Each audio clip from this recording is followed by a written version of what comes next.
You've planned this, you've organized this, and all of a sudden people start arriving, and you have thousands of people coming, and all of a sudden, Sylvia, the pressure is on that everything should work. How do you feel about something maybe not working and the pressure that you experience at that moment? To me, because last time was my very first one. And as we mentioned before during our talk, we were just coming out of COVID, of the pandemic, right? So it was all the unexpected. So it's nerve-wracking, really.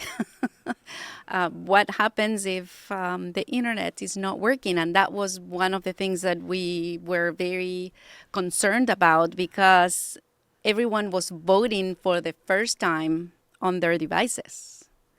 And we were having a hybrid meeting, so, a lot of the delegates were connected on Zoom. So to me, to the team, actually, that was one of the main concerns.